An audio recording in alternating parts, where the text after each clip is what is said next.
Ah.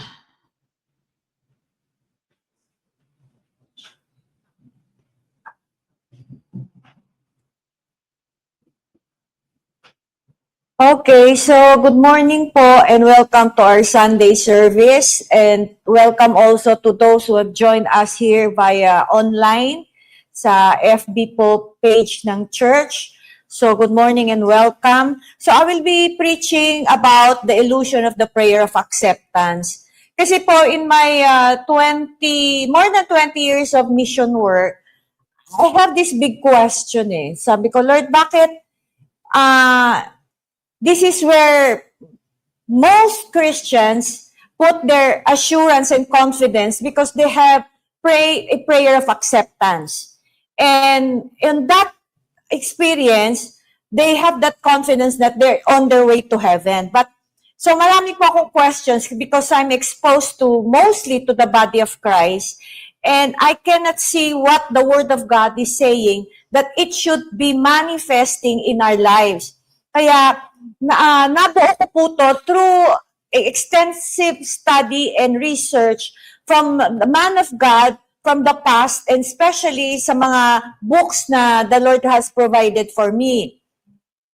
Kasi ang marami po sa atin that they have forgotten that the real foundation of the gospel is repentance. Even Paul was confident when he said in Acts 20:20-21, you know that I have not hesitated to preach anything that would be helpful to you, but have taught you publicly and from house to house. I have declared to both Jews and Greeks that they must turn to God in repentance and have faith in our Lord Jesus Christ. Kaya many mistook this ritual for the reality. Parang andun po nila binigyan ng assurance at confidence because they have prayed a prayer of acceptance. The prayer for the conversion. So, baptism for the new birth. Many today bear the name Christian, pray the prayer, and baptize in the water, but on the way to hell. So, this is one thing that I have discovered na kahit palang pinag-pray mo, walang basis po yan because they have never been regenerated. Kaya nga, they have religion, but no power. Kaya ang tanong natin, tayo po ba, are we really living under the power of the Holy Spirit that will transform us? Many followed, kaya marami po na sumusunod, minsan nape-pressure to really, especially sa altar call. Kasi minsan po may nagtanong sa akin, bakit hindi ako nagpa-altar call? Sabi ko, what is altar call? Kasi pag tinitingnan ko po ang Bible, kasi lahat po ng ginagawa ko, nakabase po yan sa Bible, kung ano yung ginagawa ng disciples, mga apostles, even Jesus Christ. So many followed, napansin ko po sa mga churches na napuntahan ko, pagka after the preaching, ang ginagawa po ng mga pastor, they will ask for people who will want to come forward, and then nakikita ko yung iba na pe-pressure ng crowd. So, lalapit sila, and then meron ding napapansin ko rin, emotional manipulation during pagka nag-altar call. Minsan sasabihin niya, sige, natatouch ka na ng Holy Spirit. Pero there are times people are coming to church because they're hurting. But it has no bearing that the Holy Spirit is really working in their lives at that moment. Kaya nga, but never broken by sin. So you see, without repentance, meaning you are broken by sin. So without repentance, wala pong foundation towards the life of a true converted or regenerated person. Many runs from discomfort. Madalas, kaya sila nag-altar call kasi they are really being pressured by peers to come forward, and yet, but never been broken by sin that will lead them to repentance towards God. And then, the prayer of acceptance cannot regenerate. It cannot. It cannot justify. It could be a sign, but no inward reality. The outward sign is a lie. This is where majority of the Christians are being deceived because simply they have said a prayer of acceptance, but there's no inward reality that they have been captured by the grace and the mercy of God. Unless the Spirit of God, nag-descend po yan sa isang tao,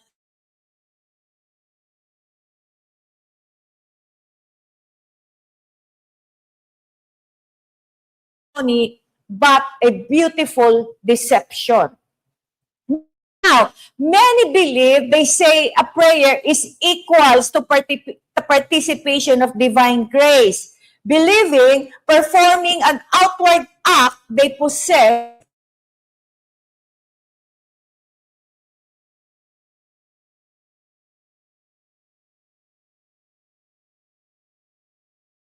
pressured, you've been asked, and yet sometimes you are compelled to pray that prayer without the Holy Spirit descending upon that person. Many join the church, they belong to the body of Christ. So yan po yung konsepto nila. Because I belong to a church, now I belong to the body of Christ. That is why hell is filled with religious people. Yan po ang danger dyan. Kasi napansin natin, the Pharisees have it. They were circumcised. They have the badge of covenant, belongingness. They belong to what? The Hebrew people. They kept the law, the evidence of righteousness. They attended the temple that shows their devotion. But Jesus called them whitewashed tomb. Beautiful on the outside, but full of dead. Satan, alam mo si Satan, sabi niya, he doesn't care if you attend church, scriptures on the social media, or wear even a cross around your neck. All he cares about is that you mistake these things for salvation itself and you find your assurance on this. Yun po yung habol ng kaaway na ang mga tao, because of the prayer of acceptance, we hang that confidence sa mga event na yan, mga experience na yan, without really having the Holy Spirit descending upon the person. Kaya many are really deceived that they are saved not. Because there's no real conversion. You never question if the root is real because the branches look green. Para nakikita mo ang churches so full of branches, full of leaves. Even Jesus Christ, when he saw the fig tree filled with branches and leaves, he came, dinuntahan niya, and yet he did not see any fruit, and he cursed it. In the same way, churches are full of activities, full of what? Mga celebration, and yet when you inspect the life, the private life, there's no real transformation. Because their confidence is they have prayed the prayer of acceptance and they're now on their way to heaven, even without a true regeneration. Kaya nga, this works because, bakit ba nag-work yan? Because human nature loves external religion. Men love what can be seen is measured. Kasi tayo yung nature natin, gusto natin meron tayong pinapakita, meron tayong pinapatunayan. Kaya it works for everyone that it is okay to have religion even without inward reality. And that this is where Satan has deceived Christianity because people are hanging on to that one experience.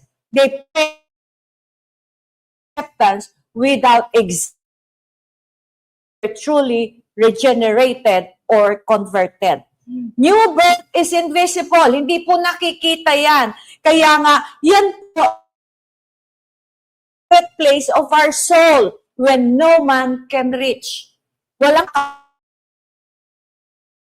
cry. Even makikita ko po sa mga Christians when they have the altar call, simply because they have so many problems at that time and they came forward without real descending of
ano sila, marami silang problema, hurting sila at that time. But the question is, when you come before God, do you come because you're broken because of your sin? Because that is the evidence of true repentance. It's not because you cried because of your hurting, simply, and then you claim that you have been regenerated based on that experience without realizing you're not really born again. Okay? We trust our experience more than the objective truth of God's word. So many build their assurance on the sand. It is not a question of whether you felt something. The question is if you were truly regenerated. And regeneration is not measured on what you felt in a moment, but what happens to your life since. Kaya ang tanong, nung buhat po nakakilala tayo kay Kristo, nagkaroon po ba ng bagong desire, bagong pursue? What do you pursue? What do you hate? What do you love? It has, the soul must have a change, a drastic change, because the Holy Spirit, the power of God has descended upon a person. You cannot claim that you are born again and remain the same, because that is what Satan wants for people to believe, that you are on your way to heaven even without transformation. Has there been a lasting change? Ibig sabihin, hindi lang yung 5 years ago, hindi lang yung last year, but you have a continuous sanctification. Ibig sabihin, hindi natatapos, because ang promise ni Lord, what I have started in you, I will complete it faithfully. Remember, sabi sa Philippians 2:13, God is at work in us, giving us the desire and the power to please Him. So this is the evidence that God is at work in our life, because we continue to have the desire and the power to please Him. And it gets deeper and deeper as you grow. Hindi pwedeng nawawala yon, because ang pangako ng Diyos, siya ay tapat. Many times we claim the faithfulness of God in terms of provision. But God is faithful in all aspects of our life, that He will finish what He started. The question is, has He started really in your life?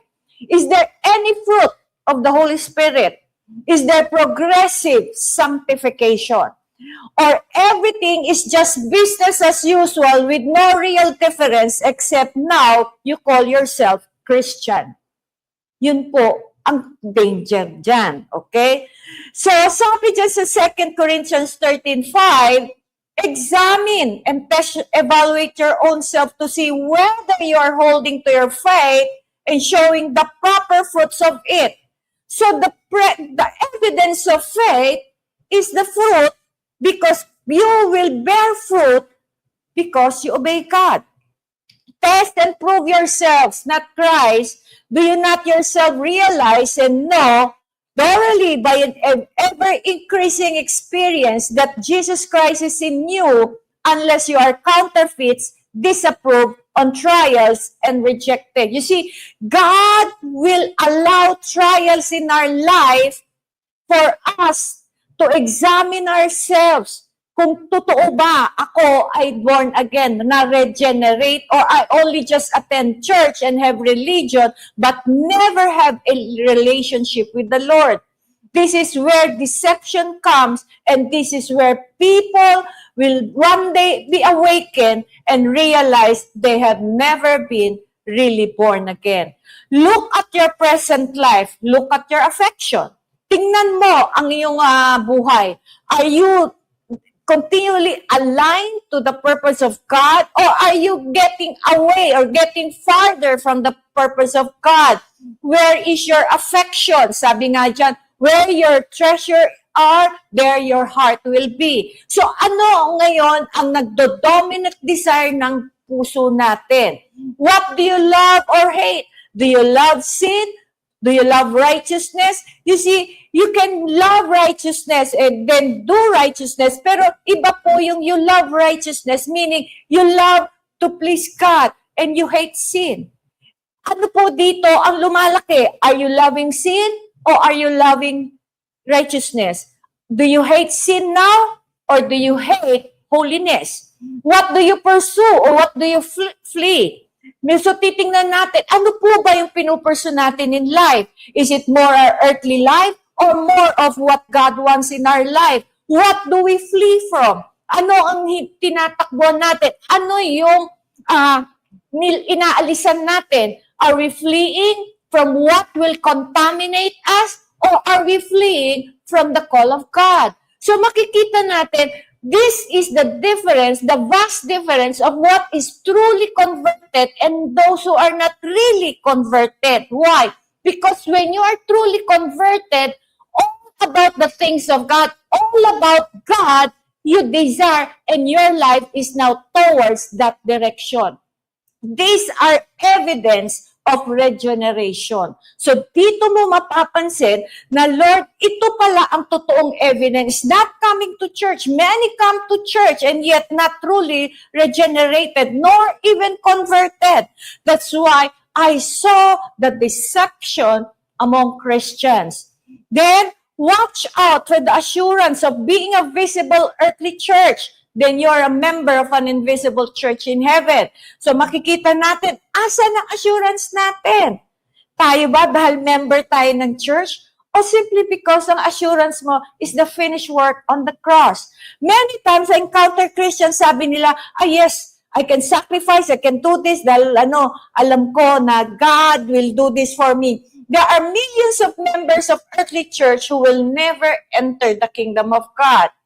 They are active in the ministry, recognized in the church, serving in His name, but Jesus never knew them. Remember Matthew 7. Anong sabi niya? I never knew you.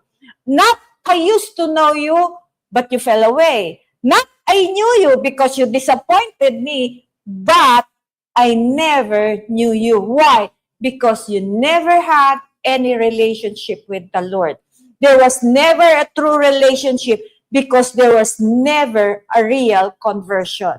Mga kapatid, when you have a real conversion, you will have a relationship with the Lord.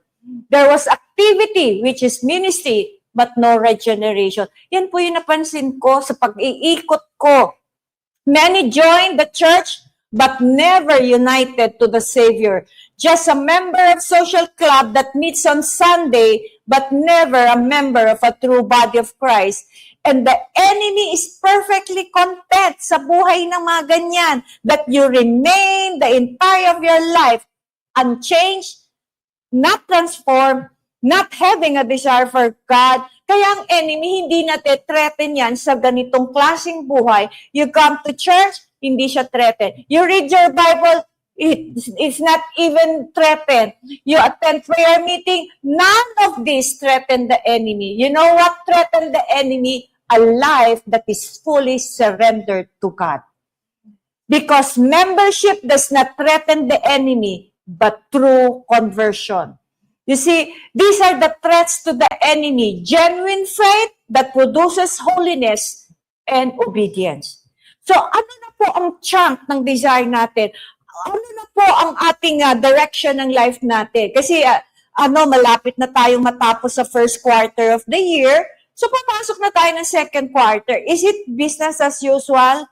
It is easier to join the church than to die to self. Bakit? Mas popular ngayon magparami sa church. Kasi mas madali pong mag-join kaysa ituro mo, die to self. Pag tinuro mo yan, maraming mag-resist. Kasi mahirap i-deny yung sarili mo eh. Bakit? Sanay ka na, ikaw ang hari ng buhay mo eh. It's easier to attend service than to take up your cross daily. It's easier to be baptized than to be crucified with Christ.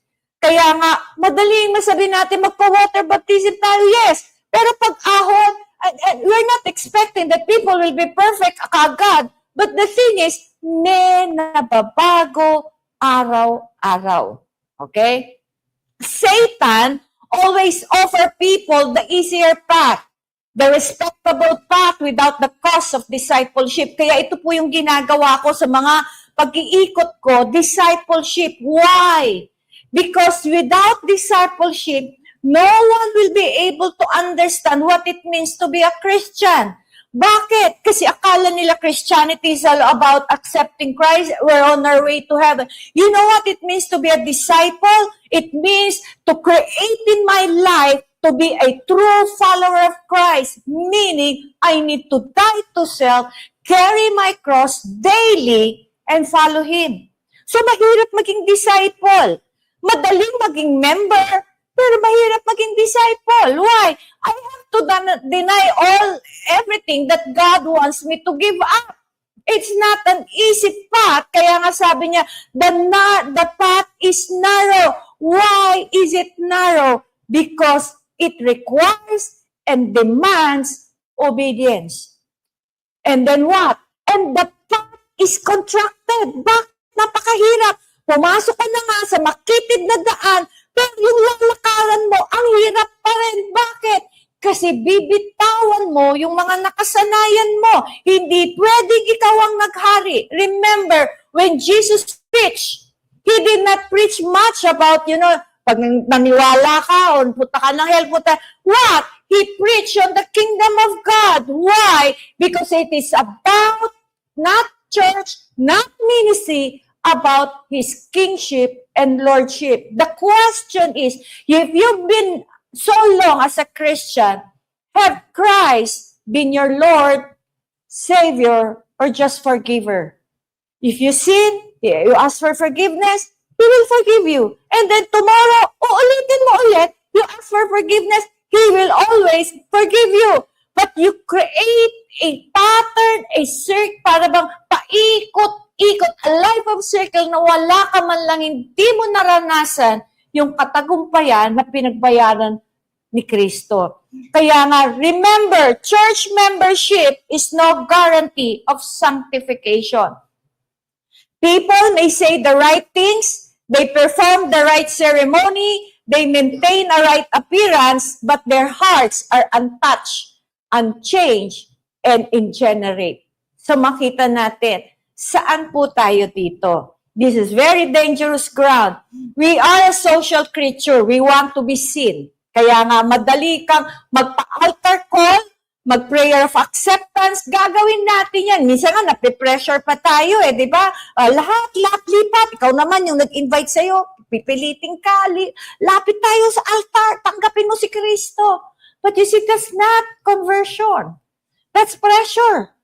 And pressure cannot regenerate, and pressure cannot really transform you. We want to belong. Yan lang palagi. Kaya tayo nag-church kasi para sabihin natin, I belong to this church. You see, we want acceptance of family and friends, so we perform public appearance but without private reality. We join the church but without surrendering to God. God sees in secret. He knows if your profession of faith is genuine or not, if there is a real work of grace or just merely performance. On the day of judgment, your public profession count for nothing without private reality. This is not something to threaten us, but to examine us and awaken us. Am I truly converted and regenerated, or I'm just having religion all my life? You see, after public profession, what happened? Return to the former life unchanged. No growth, no discipleship, no progressive sanctification, no daily walk with Christ, profess faith, but no evidence of regeneration. This is very dangerous, mga kapatid. People love the idea of easy salvation. This is a false gospel of cheap grace. Kaya nga po, binabangga ko ngayon ang mga doctrine ng maraming ministers. That's why I'm severely persecuted, maligned, and thrown false accusation. Ang grabe na ang mga accusation sa akin, pero sabi ko, I don't care. If my discipleship, my mission work will reach one soul, save one soul, I will be content. Why? Because heavens will rejoice if there's one soul we truly converted. So makita natin, grace without repentance, forgiveness without transformation, salvation without sanctification. These are what is real in Christianity today. And I am so saddened because many are on the way to hell because they have false assurance of this prayer of acceptance. True salvation begins with regeneration, continues through sanctification. You are saved from the penalty of sin. That is justification. You are being saved from the power of sin, sanctification. Hindi pa po tayo fully saved. Why? Because a lot of us still lie, curse, gossip, nagagalit pa rin, naiinggit pa rin, insecure pa rin. That is sin. Akala kasi natin yung sin is adultery, robbery, and what? Murder. No. You know, the very nature, God wants to change your nature. Kasi this is sanctification to change and to save us from the power of sin. Bakit? Kasi pag ikaw po nakalaya na sa kasalanan, like ako, talaga I admit, I have a temper, I am so easily angered. But you see, God work in my life that I can be patient. Trials can produce patience na hindi ka na magagalit dahil hahayaan mo na lang, okay? But then, you cannot be passive about something that you need to deal with. Kaya makikita mo, Lord, salamat. But the question is, are you aware what needs to be changed? Kasi a lot of us, we do not have the poor in spirit. Poor in spirit means you identify what you want to change. Gusto mong mabago, gusto mong makalaya. Bakit marami komportable sa kasalanan? So, if you're comfortable with your sin, na okay lang na naglalay ka, nagchichismis ka, nagmumura ka, alam mo, naiinggit ka, may insecurity ka, nagagalit ka, bitter ka, then question your conversion. Hindi pwede. Pag totoong may spirito ka ni Lord, you will never be comfortable.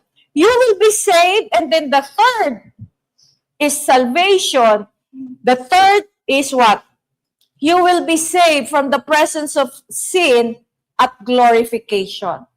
When we come face to face with Jesus Christ, sabi nga sa 1 John 3, I believe, that we will be like Him. Yun ang hope. Kaya sabi niya, you have this hope. Ano po bang hope natin? Na lumaki sweldo natin, lumaki pera natin? Yun lang po ba ang hope natin? Ang hope ko is what? That one day I will be talaga fully and totally like Christ.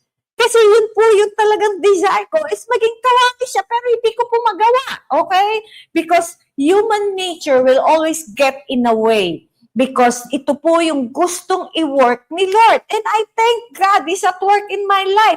I'm not comfortable where I am. The more He really reveals Himself to me, the more I see myself as nothing sinful. I don't deserve anything. But because His mercy and grace, sabi ko, Lord, conquered me by your grace and your mercy. Conquered me. Because it is when I understand your grace and mercy, then I can really submit. Sabi niya, I will have mercy to whom I will have mercy. And I said, Lord, thank you for conquering me by your mercy. This is a process, a journey, a race to run, a fight to be fought, a fight to be kept. Those who endure to the end will be saved. So, ibig sabihin, sino yung mag-i-endure sa process ng Panginoon? Hindi lang yan 2 years, hindi lang 5 years, but completely hanggang matapos ang ating hininga, have you been really converted? Kaya nga sabi dyan, examine yourself. It is good to examine ourselves, mga kapatid. Kasi pag hindi po tayo nag-i-examine ng sarili natin, ang nangyayari po, hindi po natin alam kung ano yung kailangan natin mabago. And that is very, very, sad thing na for you to really, walang nabago sa'yo. Ibig sabihin, baka hindi ka converted. So, ano po yung basis? Ano yung pinaka-foundation? Repentance. So, an attitude of true repentance, kailangan maintindihan na natin, repentance is an anointing. It's a gift of God. Hindi lahat po may ganito. Pwede kang umiyak, pero hindi ka repentant. Repentance is a spirit that comes upon men and women to soften their hearts and to change their minds. Unless God sovereignly gives us this grace, we are unable to break and we are unable to change. Hanggat wala pong spirit and gift, this is a gift of repentance, hindi po natin kayang mabasag at hindi tayo kayang mabago. Repentance literally means to change the mind. Kasi napansin ko po, ang dominant talaga nag-i-influence sa atin yung mind natin. Okay? Where your mind, doon pupunta yung direction ng buhay natin. So, ano yung minsan na ini-imagine mo? Di ba? Minsan imagine natin, gusto ko mag-abroad, gusto kong ganito. So, makikita mo yung life mo towards that direction. Bakit? Kasi yun yung dominant sa mind mo. Mindset. Okay, mga mindset natin.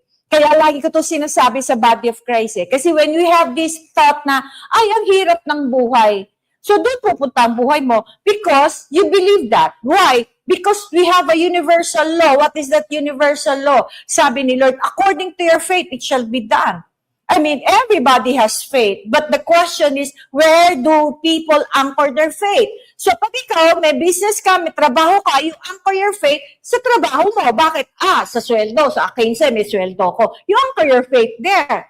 So, makikita mo, pagka nakita mo yung mundo, ay, pahirap na ng pahirap. Naku, pahirap na ng pahirap ang buhay. You see, the mindset. Because you did not fill your mind with the Word of God. Then, yung obstinate wills, yung tikas ng kalooban natin, and resistance break down when God pours upon man the spirit of repentance. Pag ang Diyos ang kumilos, hindi po tayo nag-i-initiate. Without the initiative ng Diyos, our heart will continue to be hardened. Even so, humanity may still choose to harden his heart and refuse the gift of God. Pwede rin po nating patigasin ang puso natin, even God will work upon us. The gift of repentance begins at a new birth. Yun po yung, yun yung evidence na talagang na-regenerate ka. Nag-repent ka. Not because that time meron kang pagsubok, nasasaktan ka, kundi you are broken because of sin. Because you know you offended God. That is the sign of repentance. Repentance is towards God. Okay? Kasi pwede ka rin naman mag-regret. A regret is feeling sorry for yourself dahil meron kang napili, meron kang choices, meron kang decision na napahamak ka, na-expose ka, naiyak ka. But that's not repentance. That is regret towards yourself. Remorse is towards others. You offended, you hurt someone, and you feel remorse. Parang you feel bad. But still, not towards God. You see, you see, repentance must continue all the days of our life. It is a lifestyle. Repentance opens the door for God's blessings. It breaks down barriers between ourselves and others and between ourselves and God. So makita natin, pag nagkasala tayo, una-una towards God. And then, you have to ask for sorry to the person. Kay God muna, then sa tao. So, doon mo makikita na nawawala yung barrier. Kasi you are humble enough to approach God and admit, nagkamali ka, nagkasala ka. Minsan nga, nagkasala ka na, and yet admission mo, Lord, forgive me for my mistakes. Mga kapatid, say the sin as it is. Huwag mo pong i-sugarcoat. Okay? Kung ikaw nag-isip ng masama, sabihin mo, Lord, nag-isip ako ng masama sa ganitong tao, forgive me. Hindi yung, Lord, sorry, nagkamali ako. Kasi ang mistakes, hindi po yan nawawash ng blood. Because sabi sa word, and God purifies us and forgives and wash our sin. So, kung hindi mo masabi ang specific sin at kiniklaim mo lang siya ng mali, pagkakamali, hindi ka napatawad. at hindi nahugasan dahil ang hinuhugasan lang ng Diyos ay ng dugo niya ay yung kasalanan. Okay? Ang mistake, nagagawa natin yan, pero we learn from that. Pero makita mo, Lord, nagkamali ako, learn from that. Okay? So, we need this anointing every day. The spirit of repentance is the key to moving on in God and the key to changing. Below are several ways to determine how effectively the spirit of repentance has been allowed to work in our hearts. Number 1, a realization of how blind and how foolish I've been. Tayo po ba kaya natin umamin na bulag ka at foolish ka? I'm referring to believers and unbelievers. Even good men and women struggle with blind spots and stubbornness. Ang tanong, inaalaw po ba natin that the Lord will illumine our darkness? Ako, every day, Lord, show me what needs to be changed. Ano pa po? Ano pa? Ano pa po yung mga blind spots ko? Show me. You see, when you're really ready to be changed by God, then you can be honest before God. You see, si Job was broken in health, in finances, in reputation, and in his marriage, yet he was never broken in spirit. During his trial, he found fault with God, but none with himself, and declared that he would die before he would change his mind. Sometimes, ganito po tayo eh. Pag tayo nako-confront ng Diyos, we tend to what? Justify our sin. Para bang nagrereklamo tayo. Okay? You know what? When God transferred me in McKinley, lagi po ako umiyak because I'm not really comfortable spending so much on my personal life because nasanay po ako na I would rather spend the whole money to the mission than on myself. Then when I started really living in McKinley, I need to pay at least 45,000 a month, transfer. And then one time, pag uwi ko po galing Davao, I need to transfer again. Okay. Then walang pera. So sabi ko, ano to? Okay, so sabi ko, ano to? Okay. Okay, sabi ko, I'm gonna look for another place, hindi na dito, baka nagkamali ako, Lord, mali ako. Okay? I'm willing to accept, sabihin ko sa mga kasama ko, mali ako. Okay? Then, sabi ko, so, sige, so, nagagalit ako. I get so angry. Sabi ko, mali talaga ako eh. Hindi talaga ako dito eh. Tapos sabi ko, Lord, all my life, sabi ko, ganun, ba't ganito? Nagre-reklamo na ako. Why? Because I'm resisting God that time. Okay? And then, finally, Wednesday, kasi I have to, or else, pag di ako nakabayad, alis ako. Sabi ko, saan ako pupunta? Okay? I have my stuff, almost kalahati ng gamit ko, nasa akin na. And then, I'm leaving again next week for Pagadian. And then, sunod-sunod na naman, saan ako? Sabi kong gano'n, Lord. Sabi kong gano'n. And then, I had a report that I've been persecuted, sinisiraan ako, sunod-sunod, emotionally, then my physical, because I'm really feeling the toll ng physical ko because of my pagod, then syempre emotional, then pagod sa mission, then financial, lahat talagang nag-bombard on that week, last week. Then finally, sabi ko, Lord, I'm quitting. I cannot take anymore. So sabi ko, natulog talaga ako. Tapos, then finally, sabi ko, saan ako pupunta? So I analyze my life. It's so long that my life, hindi na ako ang naghahari.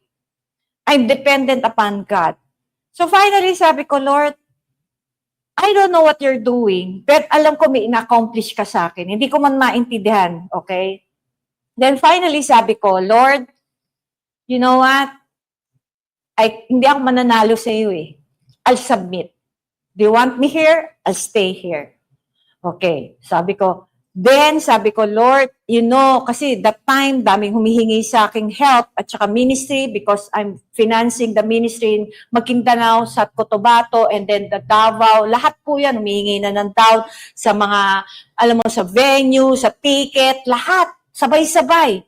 And then sabi ko, alam mo, Lord, one thing I trust, I believe. You are a faithful God. You will never fail me. I may have this mindset that alam ko you will not fail me, pero yung timetable ko na alam ko hindi mag-fit sa pagtitiwala ko sa iyo. So something is wrong, tama? Para bang give me now, okay? Ngayon hindi dumarating, napuprustrate ako. So what I did was, alam mo Lord, kung hindi dumating, bahala ka. Complete surrender to God, and I said, Lord, if you don't want me here, or if you want me here, how you will provide, how you will gonna lead me, sagot mo na ako. And then, the money came. You see, mga kapatid, sabi niya, Grace, I just want to show you something in you na hindi lumalabas, pero nung na-squeeze ka, lumabas. So sabi ko, Lord, salamat sa pain and suffering. You made me see who I am and who I am not yet. Deceiving myself, magganito na ako when I'm not. And with that exposure, I thank God because I have something to look forward na Lord, ito naman ngayon ang i-work mo sa akin. You see, all of us have a blind spot. We'll never know ourselves until we are put in a situation and realize we are not the way we thought we are. And with that light, I said, Lord, I don't deserve anything, but thy will be done. Sabi ni Lord sa akin, Grace, it is my will for you to be here. I have something best, more than this. Whatever, sabi ko, Lord. You see, sabi ko kay Lord, Lord, the world's economy is shaking. It's standing on the sand. And when the world economy is shaking, you put me in a place so expensive. The mission work is more costly. Why do you put me here? Sabi niya, Grace, as long as you continue to carry my kingdom, your life is not based on the kingdom of the earth, but on my kingdom. I will bring you to a level of faith wherein you will not look at your situation, but you will look at me. So when I saw myself, I realized I've been deceived. Why? Because I thought I was the person already when I'm not. God has to put me in that pressure cooker to show me the blind spot. Many of us have blind spot and refuse to look and deny and justify because we hate to confront what's the real thing in us. But the question is, God is confronting us so that He will remove every blind spot that we will only walk in the light. God wants honesty, not justification, not covering who we are, but being honest and open before God. Because when we are honest and open before God, then this is where God will move on our behalf. The question is, have God shown you the real you? Because if not, then maybe you've been really running away from the reality of who you are and what you are and where you are now. Masakit po kasing harapin ang katotohanan. But when you accept the truth and you know the truth, it will set you free. The Lord had sovereignly poured out upon Job the spirit of repentance. This is the goodness of God. So, what else have I learned on this? An honest confession. I am wrong. I need to change. There is only one way to remove guilt, and that is by an honest admission of one's wrongdoings. The man who refuses to admit his fault is unrepentant. The reason why there are many relationships that is not at peace, that is so shaking nowadays. Ang dami pong marriages breaking up. Why? Because none of them wants to admit, may mali ako. Usually we blame. You see, the man who refuses to admit his fault is unrepentant, meaning you have removed yourself under the grace of God. He continues to convince himself that what he has done is all right, or at least it's not that bad. Offense not apologize for bringing chasm between ourselves and God. Pag hindi po tayo humihingi ng tawad at honest, nagkakaroon po yan ng distance from God. An open, honest confession is the first step toward reconciliation with God and with man. God's first requirement is only acknowledge your iniquity. Proverbs 28:13 says, "He that covers his sin shall not prosper, but he who so confesses and forsakes them shall have mercy." King David tried to hide his sin, but his moisture was turned into the drought of summer until he acknowledged his transgression. Mga kapatid, there are times we are spiritually dry because God wants our honesty and confession. Sometimes the only way to find release from guilt is by confessing our sin unto men, not only to God.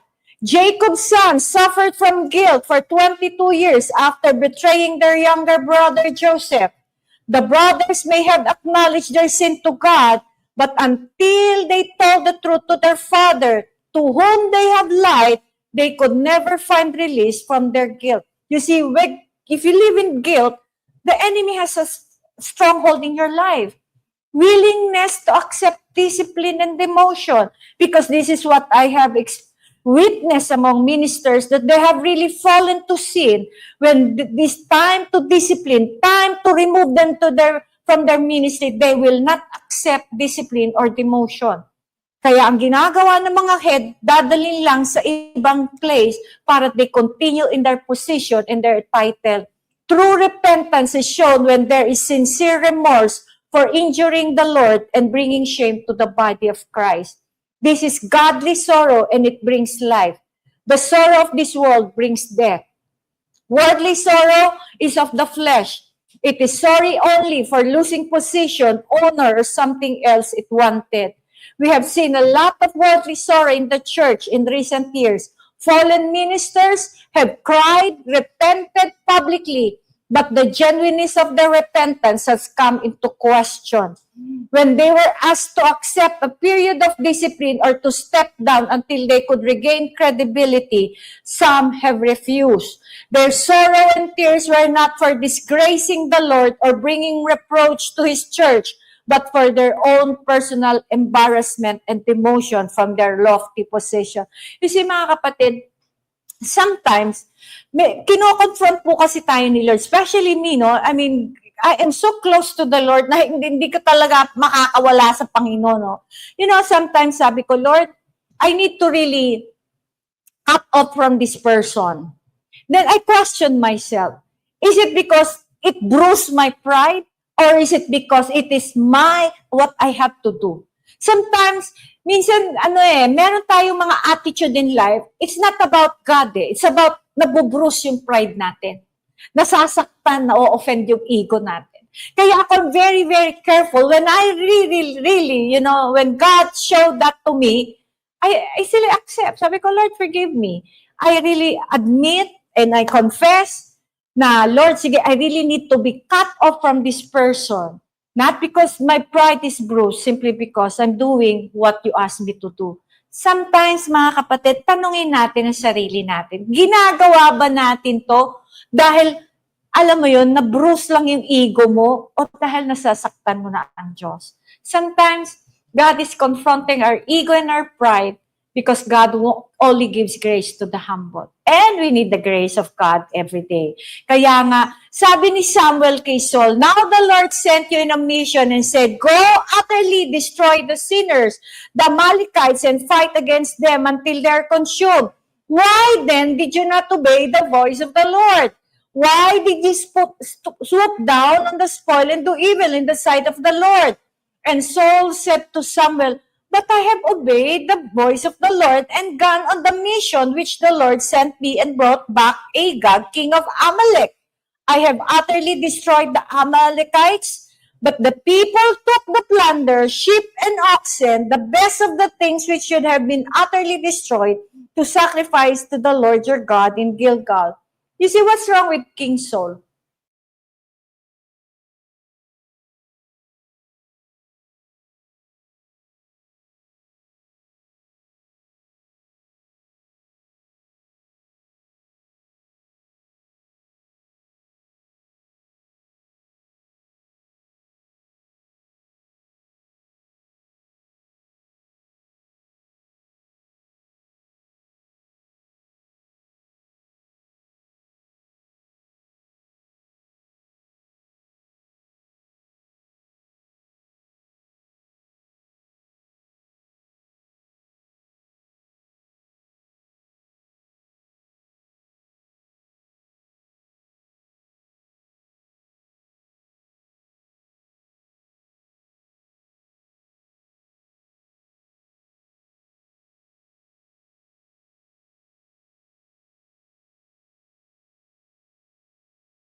yung taong umayaw sa akin eh, okay?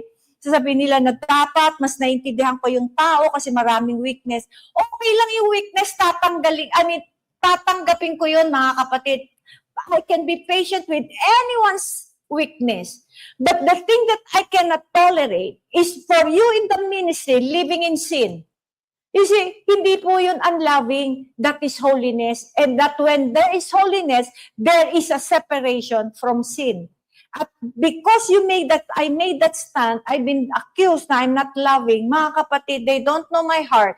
I know God knows me. Kaya sabi ko, well, if that's how you judge me, okay lang. But the thing is, I can be patient with all weaknesses. I can correct people.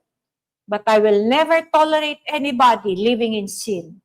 You see, di ba sabi natin, God is love. Kahit magulang natin, di ba, I gave this example. Di ba napansin mo, nung maliit ka, ayaw mo mag-aral, ayaw mo pumasok sa school, iiyak ka, pero iiwan ka ng magulang mo, ayaw mo magpaiwan, iiyak ka, naglulupasay ka. Why? Kasi kailangan iwanan ka ng magulang mo doon para makapag-aral ka. Bakit ayaw ng bata? Kasi sanay siya na maglalaro lang maghapon, ngayon i-school siya. So, mayroong nabago. So, nung nabago, ayaw ng bata. Pero dahil ang tatay is very, determined, kailangan mo mag-aral. So, ang gagawin niya, iiwan niya kahit mag-iyak yan, then aalis ka. You see, mga kapatid, ganun din ang ating Ama sa langit. There are times, yung nakasanayan natin, kailangan mabasag, kaya magkikreate ng situation ng Panginoon sa buhay natin na ayaw natin na sasaktan tayo, pero dahil mahal tayo ng Ama, anong sabi niya? I have to do this. Kasi mga kapatid, masakit? Yes, but it is for our own good. You see, kaya kailangan maintindihan natin ano po sa mga buhay natin ngayon na medyo may discomfort ka, nasasaktan ka kasi maraming pagbabago. Because God has to do that to set you free from being traditional, religious, and just be led by the Spirit of God. Kahit sa church po, okay? Then, making restitution where possible. The purpose of Christianity is to rectify all wrongs of the past and to prepare us for eternal kingdom. The object of Christianity is to make us blameless and without offense. Therefore, we should seek to amend all past obligations as far as possible. Ecclesiastes 3:15 says, God requires that which is past. God does call the past into account. Remember si Zacchaeus. He was a prominent tax collector. When he met the Lord Jesus Christ, he was willing to bestow half of his goods to the poor and makes restitution 4 times as much to anyone he had overcharged. Kasi tax collector siya, marami siyang in-overcharge, marami siyang dinadaya. Nung na-meet niya si Jesus Christ, sabi niya, Lord, bago pumasok si Jesus Christ sa bahay niya, Lord, sabi niya gano'n, wait, stop. Sabi niya, I promise, I will bestow lahat ng goods ko sa poor. Bakit? Kasi alam niya, lahat ng accumulated fortune niya is based ang nanggaling sa pandaraya. Lahat ng nagdaya niya, hindi naman niya kilala at hindi na niya mahanap, kaya doon niya binigay sa poor. Then 4 times, sabi niya gano'n. Bakit? May interest. In the same way with us, kung tayo po, okay, kung tayo po, meron pang kala natin, sige, napatawad ka na ni Lord, pero kung may atraso ka in the past, mga utang mo, kailangan magbayad ka, okay?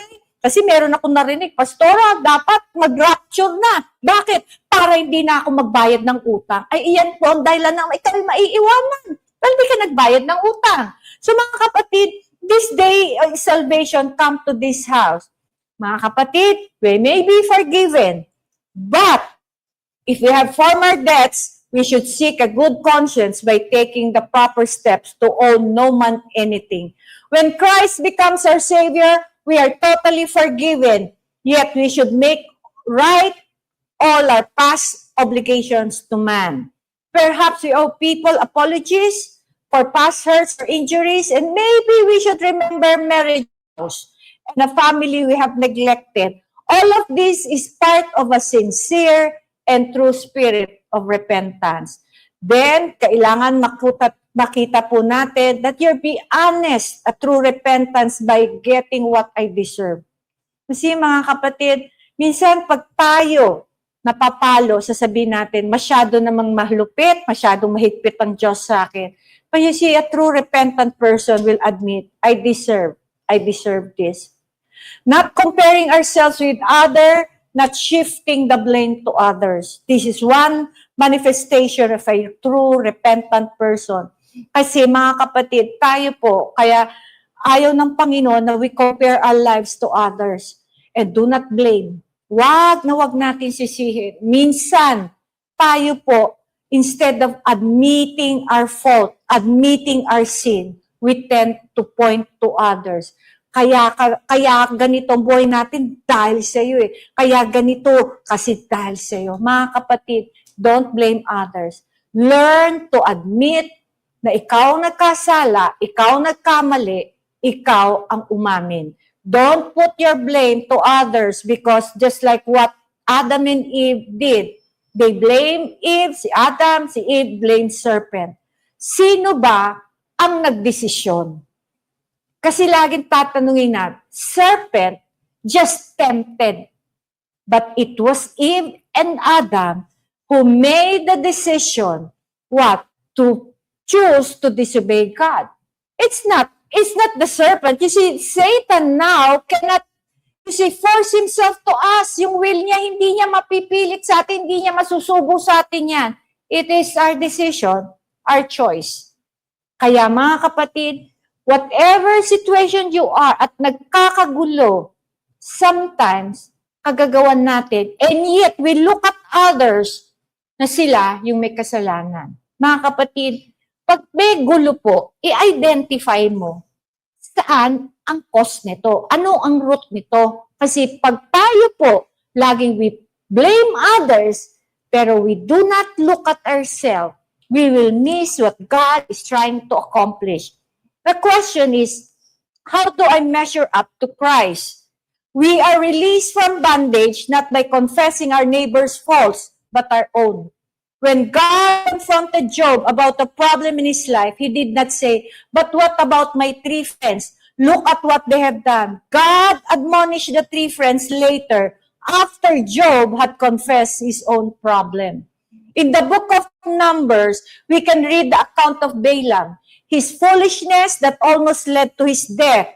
Let us study this experience in this chapter and learn from him that we may be warned and not follow the mistakes.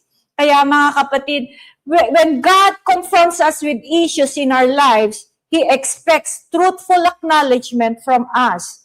He will not accept evasiveness or excuses about the issues He's addressing. Excuse may be defined as follows: to minimize one's fault or negligence, or to try to be free of blame or responsibility to justify oneself. Kaya nga, a true spirit of repentance is not evasive of the issue, nor does it seek to minimize. True repentance cries out, Lord, I am wrong, I have sinned, please help me and change me. Repentance is a gift of God, yet man must yield himself to this gift. Esau found no place of repentance after he sold his birthright. Some decisions in life are irrevocable. Mga kapatid, marami pong mga decisions sa buhay natin na hindi na natin mababawi because you made the choice way back and still you are in the situation wherein you have a self-pity. Nagpipiti ka sa sarili mo because simply you miss the timing, even the blessings of God. And then you blame people around you kasi hindi nyo ako pinagbigyan, kasi ganito, ganyan. Mga kapatid, until you acknowledge it was not the people around you made you that way, simply because it was just simply you. When you have the humility to admit, then God can move again in your life. Kaya nga si Esau, when he cried after selling his birthright, it was not irrevocable. After he sold his birthright, he could not change his mind and secure it back to himself. the birthright was lost forever. Sometimes people reject warning after warning from God until finally He says, I will no longer plead with you. You will remain locked into the choice you have made. You will never change. Mga kapatid, the true manifestation for regeneration is we have a change of desire. Nagkaroon na po, it's towards God, towards what pleases Him, towards what God wants in my life, not just what I want from God. And I can only go through the process of sanctification as long as I have the gift of repentance, because I acknowledge I'm not there yet, but I am pressing on because I know what I'm aiming for. The question is, are you truly regenerated? Are you aiming for God? Have your desire for God increased or continue to decrease and farther from God? Mga kapatid, it's not enough to come to church. Examine yourself. Am I truly regenerated, converted, and have a heart of truly repentant? Because church cannot save you. Fellowship cannot save you. It's only by faith to Jesus Christ and having a relationship. And then let Jesus Christ be the Lord of your life. Siya ang gabay, siya ang mangunguna, at doon mo mararanasan ng sabi nga niya, seek ye first His kingdom. Unahin natin sa liksikin paghahari ni Kristo at ang kanyang pangangatwiran, ang paraan mamuhay, at lahat ng ito idadagdag lang niya. Mga kapatid, it's not how the economy of the world is running right now. Hindi nakadepend ang provision sa mundo. Nakadepende pa rin yan sa katapatan ng Diyos. Nakadepende pa rin yan sa Kanya. You know what? I learned that I am being preserved by the power of God. Not because I have obeyed, not because I have accomplished much. It's simply because I realize I need God more and more every day. And the only way that God, masasamahan ako ng Diyos, is magpasakop sa Kanya, baguhin niya ako araw-araw by denying myself, carrying my cross daily, and follow Him all the days of my life. Then I can surely say, I'm on my way to heaven because I am being changed from glory to glory. Amen po ba? I pray that this message will awaken us and examine ourselves. Am I truly converted or I only have religion? Father, we thank you, Lord, for this day. May this message, Lord, really bring realization. Examine ourselves where we are now. If we have been changed, transformed, have we been, Lord, continue to deepen our desire for more of you, the things of God, and Lord, being excited to be with you one day. Salamat po, Panginoon, for this message. Lord, salamat. You never gave up on us. No matter how we failed you, you remain faithful. May this week continue to be victorious, glorious, prosperous, and may you reveal to us. Continue to increase the measure of your life and your light to us, that we will continue to walk in the light, and then, Lord, we will have fellowship with you, and your blood cleanses us. May we all go through the process of sanctification, that we can truly say we are truly regenerated and truly converted. Salamat po sa iyo po namin binabalik lahat ang papuri pa sa salamat sa pangalan po ng iyong anak na si Jesus. Amen. Can we worship?